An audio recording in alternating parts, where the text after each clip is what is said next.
When I began making sourdough bread, I was amazed by the simplicity of its ingredients. Even sourdough starter, that magical concoction that allows the bread to rise, consists only of flour and water.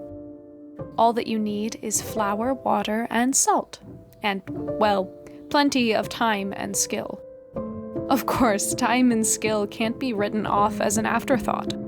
The process of making sourdough bread is finicky from start to finish, and it's certainly not for the impatient.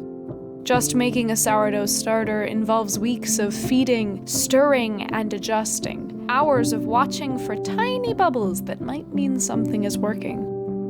Even once you've negotiated a peace treaty with the army of little yeast creatures, the challenge is far from over. Flour and water are massaged together, sticky, messy, and difficult, needing yet more time and attention to become something. Over the course of several hours, these simple 3 ingredients are stretched, folded, and worked together. Through this meditative process, magic slowly arises and something new is created. Something much more than the sum of the parts that were placed inside.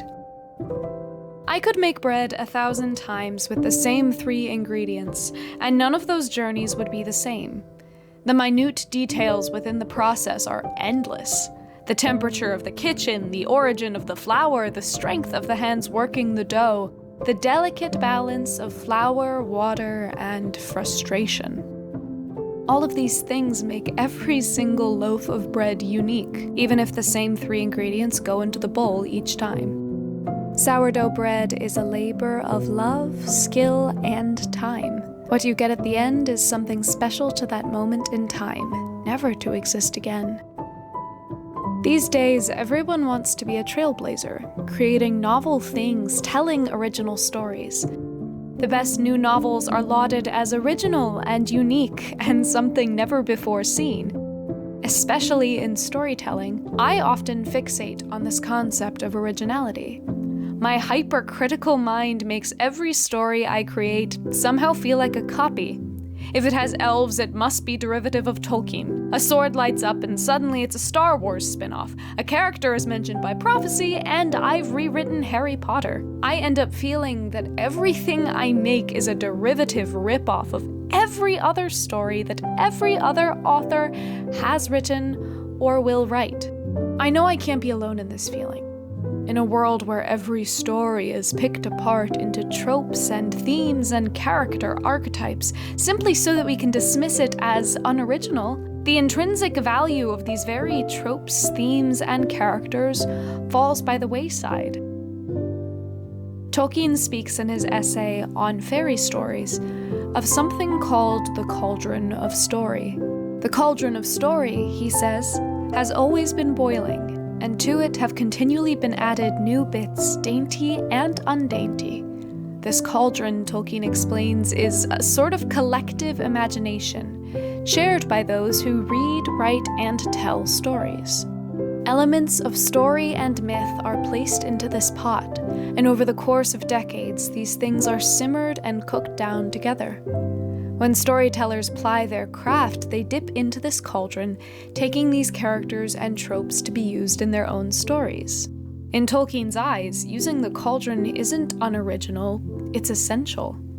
Through these basic common points, a storyteller is able to find much more freedom in their tales. They no longer need to reinvent language every time they speak.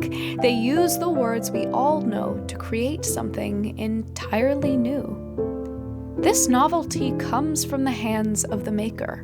Originality comes from the writer, their life experiences, their hurts, their joys, the entirely unique ways in which they see the world. Every piece of story they lift from the cauldron changes fundamentally as it passes from their hands into their story.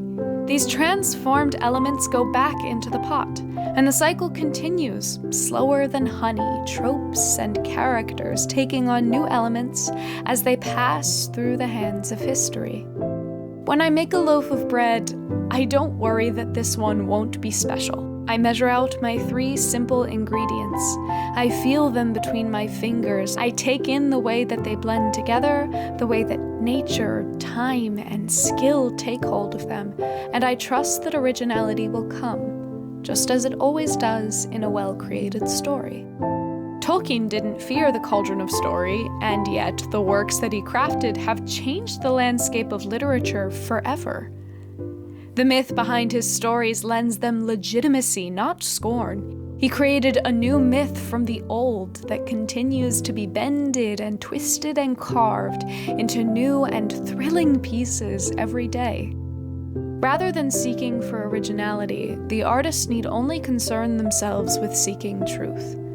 Your truth comes out of every scattered and strange piece that makes up you. Every myth, every memory, every story. You are completely original, unrepeatable, and unique. Why wouldn't your creations be the same?